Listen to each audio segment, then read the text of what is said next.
All right. It is Wednesday, so you know what that means. It is power rankings time. And this is the third last power rankings of the year. And let me tell you, there was some big movement, especially in the top half. But starting off as we usually do, West Coast. But the Eagles, to their credit, were very, very good this week. Pushed an LA Crows team that is just flying on 7 wins in a row to its limit, and they made them work for that win. Like that saw some very good signs for the Eagles and who they're going to become and who they potentially could be in a few years. Like I'm not saying they will be, but could be. And Tim Kelly played his best game in years for the club, which was just incredible to see. He's been through some tough times. They even dropped himself based on omission, which I respected out of him. And it was good to see him at his best. 17 this week, North Melbourne. And I mean, what else are you expecting when you're going up against the GIS Giants, like in Canberra, who are just so good in Canberra? I think they've got the Tom Green fan club there and everything, well, we might talk about that later, but the Roos had a very strong stretch in the third quarter, but that first half just steered in for them.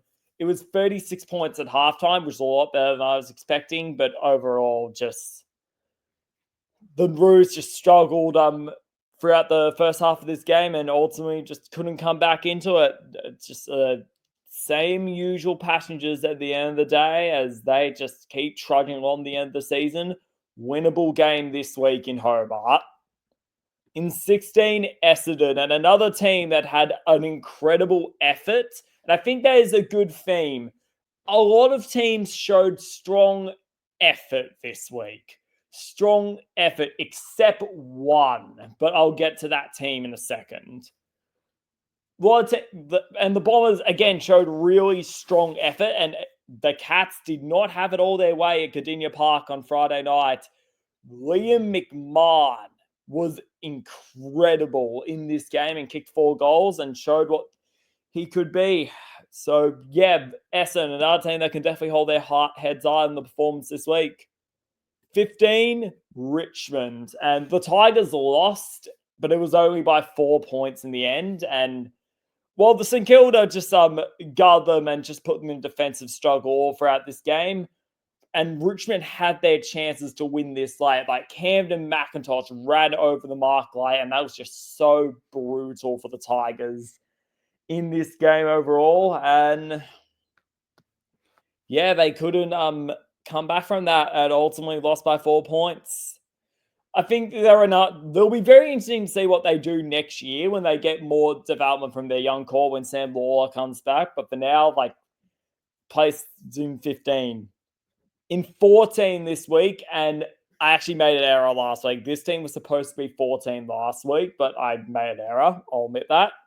Port Adelaide, who stay where they are. They didn't drop one spot, and they probably had their best performance in 5 weeks against the Fremantle Dockers, only losing to a late Alex Pearce mark after Connor Rozee on a torn hamstring almost gave them the win, which was very strong to see.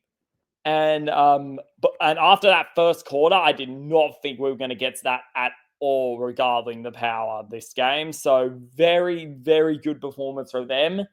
They are at 14 on the rankings. 9 days to go in Ken Hinkley's tenure. In 13, Melbourne. Troy Chaplin had a very strong game as first coach and nearly ended the Bulldogs season. That would have just been tragic for the Bulldogs. But ultimately, the one thing that lost this game for them was the fact that Kozzy Pickett was on the bench for 4 minutes. I don't know why that happened. And it's something that happens so much with Melbourne, but it just did. And now, seriously rumored that they'll be getting Nathan Buckley at the end of the season, which is very interesting to see. And I'd be very excited to see what he does with Melbourne. In 12th, Carlton, who actually sacked them list manager, their GM of football, Brad Lloyd, this week, and this was something Carlton fans were calling for a while. Like, they were calling for him to be gone and just wanted a change of direction. And ultimately, they've backed Michael Voss in. It was Wednesday night in which Carlton had that serious board meeting, and I had made the power rankings by that point, so I actually didn't talk about Voss being backed in. But now I can. They've backed Voss in for 2026 and fired the GM of football, and are probably going to fire players around him, which I thought was the right move. Now I think we get to see with a new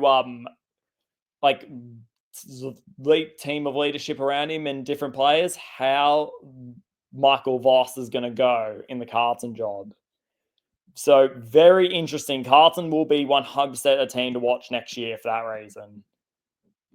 Finally, out of all the teams outside the finals hunt, St Kilda, although Sydney technically count in that category. I'm wearing a Sydney jersey this week because of how strong their win was against Brisbane, but we'll get into that later. Yes, St Kilda, another win, another defensive grinder of a match, another Awakening Mura masterclass. Like, I don't know why Richmond decided not to tag this man. Just usual stuff with the Saints at the moment. Like, I think all the question around them is, like, can they re-sign Wagner Mora? Like, I think they'll finish 11th on the ladder. And they should beat Essendon this week. That's a game of like types. Like, they want to beat Essendon this week for their development. So, yeah, just keep getting the wins, re-sign Nasiah, and get on to 2026 if you're St Kilda. Now, in 10th. And this might be the biggest part of the video. Dropping a whopping, I'm going to do the math, 6 spots from last week all the way to 10th is Collingwood. And, like, it's been a fall from grace for the Pies, and that sucks to say as a Pies fan, but you gotta say it literally. Like, they were 1 for 15 weeks straight, only dropped to 3 once LA took it. Then I gave them a bit of leniency after the Brisbane game, only dropped them to 4, despite the fact that Geelong and Freo were in better form. This week, though, I can't condone having Collingwood much higher. I just couldn't condone it because just there are 9 teams playing better than the Pies at the moment. It's a power rankings. The Pies ladder position, if you accounted for the last few weeks, St Kilda would be above them. I just couldn't condone it. They had to have a serious drop after that performance against Hawthorn. I thought it was the worst performance of the week. It was the only performance in which a team straight up gave up on the field, I reckon. They gave up. Like, their defense is shocking without Jeremy Howe, to say the least. Like, it is absolutely shocking. And Darcy Moore is not a good one-on-one defender. He's a good captain, but a terrible one-on-one defender. He gets beat every time he's one-on-one, I swear. And he's horrifically out of form at the moment. If he wasn't the captain, there'd be serious talks about dropping him to the VFL. Doesn't get any easier with a trip against the Crows this week. And I think their defense is going to be better. Like, don't get me wrong, like, we were seriously hurt when we lost Jeremy Howe in the first minute of the game. And, like, the defense will get better with him in. I believe that. But at the moment, you can't condone any other placement. And there are 9 teams playing better than Collingwood at the moment. That's just the truth of it. The Collie Wobbles have come, and they are not playing well at the moment. That is just the truth of it. Fingers crossed for us Pies fans. This is the wake-up call that Collingwood need to get back up the rankings a little bit and maybe back into the top 3 by the end of the season. Fingers crossed. One team that actually rose from 10th was the team I'm wearing the jersey of, Sydney. And, like, the fact that Sydney's above Collingwood just shows like how wild this is. But they've now won 9 of their last 11. They've beaten Fremantle, who are high on the rankings this week, and they've beaten Brisbane now at the Gabba, no less. They are playing really well at the moment, Sydney. Such a shame that third happen because they actually would literally need to probably win one more game to make the finals dream a reality against the Cats. And many Cats fans are worried about this game, the way Sydney are playing, especially considering it's at the SCG. Like, no doubt the Swans are a finals team next year. No doubt about it, the way they've been playing. And just credit to them. They'll miss, but credit to them. I didn't think they could be out of 10th, yet they got a win. They got them out of 10th. In 8th is the Western Bulldogs, who rose 1 spot. And overall, God, the Dogs played with fire this weekend. They very nearly lost to Melbourne and very nearly slipped on that banana peel and dropped a game that would have knocked them out of finals, but they're able to hang on. Sam Darcy took an absolute heroic mark late. Aaron Norton kicked 4, and they live to fight another day. Should beat the Eagles this week. Their season comes down to whether they can beat Fremantle, and every Dogs fan knows it. For now, just focus on the Eagles, and we'll see you in the final round. In 7th this week, staying where they are, is the Giants. And the Giants had a very solid, very crucial, well, not crucial, but very solid, like not really topsy-turvy victory against North Melbourne. And like Callum Brown was so good with 5 goals in this game, just showing like how strong he can be as a player.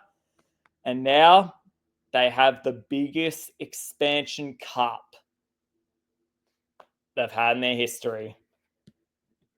I've already said in the ladder predictor video yesterday, for GIS to make finals, they simply have to beat Gold Coast. If they don't beat Gold Coast, and pressure will be on if Freo have beaten Brisbane, because one of the 3 outcomes that needs to happen for the Giants to miss is Freo beating Brisbane. So pressure's on GWS if that ends up happening on Friday night to get the win and just eliminate any chance of finishing 9th. Because with the list they have, they simply just cannot finish 9th. That is the truth of it. And it's a massive game this week against the Giants.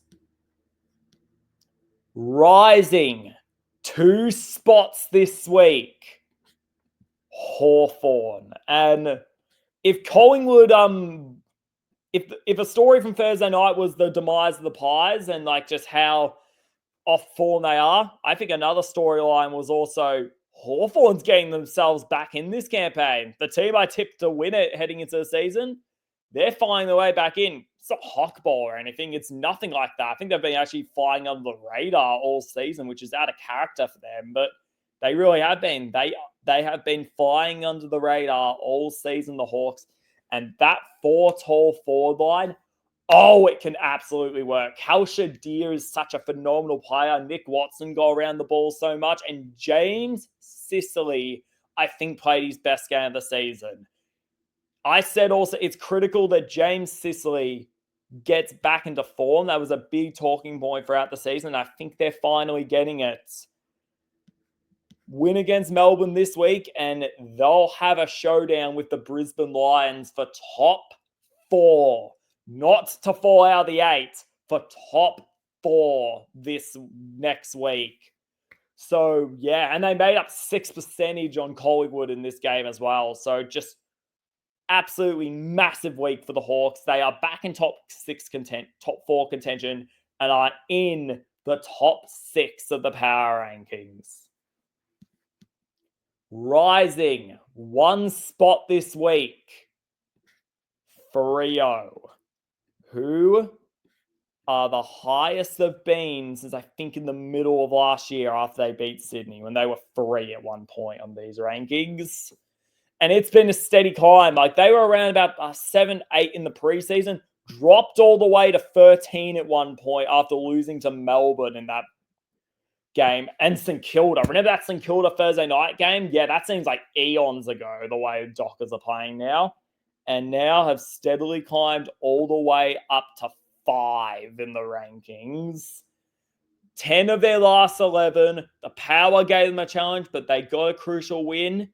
Now a big Friday night against the Brisbane Lions awaits. Win that, and we'll see you in September, Dockers. Lose, and it's a fight for survival against the Western Bulldogs. Surely they can't miss it again with their lists. They got it. I want to see them in September action. They're a fun team to watch when they're on, the Dockers. Such exciting players around the ground, like Pat Voss in particular. I'm ready to see him in September action. So yeah, I hope they make it, and they're 5 on the rankings. In 4 this week, rising 1 spot is Geelong. And it's looking like the Cats are going to get a clear top 2 spot. They're looking like a top 2 lock. And I said all throughout, it's hard to see them rising from 5. They just need a team to really start shitting the bed and they'll rise. But that's what they need to get up the power rankings. And Collingwood did that for them. So they're in 4th now. Geelong. And overall, big game against Sydney this week. Just need to win that to keep the top 2 hopes alive and not fall out of that top 2 range. And yeah, challenge against Essendon, but they're able to get the job done. I was going to say, I think the draw's opening up for them, but their draw is seriously contingent on avoiding Brisbane at any cost. And I think at the moment, when I did the live predictor, they're set to play Brisbane at one point. So it's not really opening up for them. However, they are looking like they'll get a home final, though, which they will like.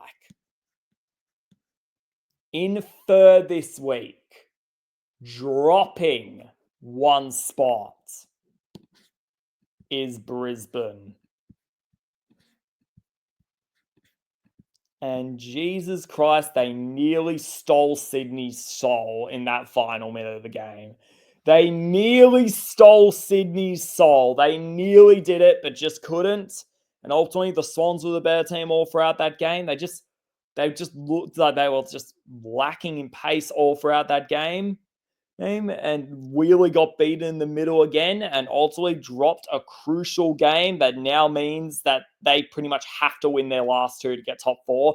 And if they lose their last 2, they can miss finals altogether, which is incredible to think about. That's how good this season is. The fact that Brisbane on 56 wins is 56. Oh my God, I'm at 56 wins. This isn't the NBA. 56 points could miss finals. That is just remarkable. I can't imagine a world without Brisbane in the finals. I really can't at the moment. But it's possible.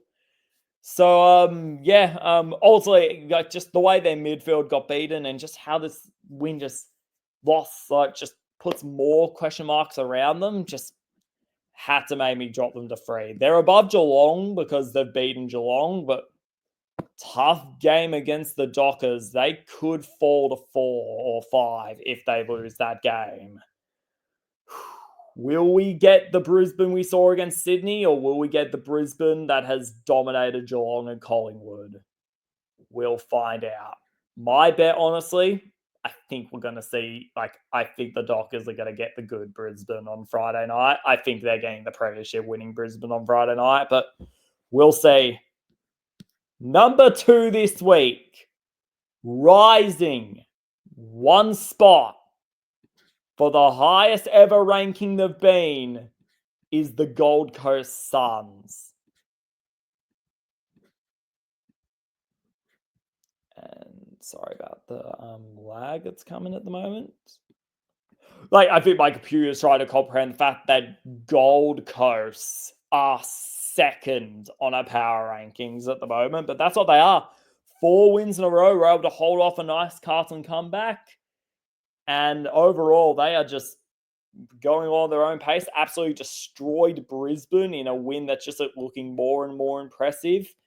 And they are in serious form heading into a crucial match against the Giants. Have to defend People First Stadium to get the top 4 berth, and they're looking likely for a top 4 berth, considering they play Port and Essendon in the final round and should win both of them. But they gotta win this crucial expansion cup game to get it. Will be very exciting in what will be a pivotal matchup that a lot of teams will be backing for the Suns in this game. If they can get it, a lot of teams have automatic berths. Collingwood, Brisbane, and Gold Coast all get automatic finals berths. Actually, no, I think it's just...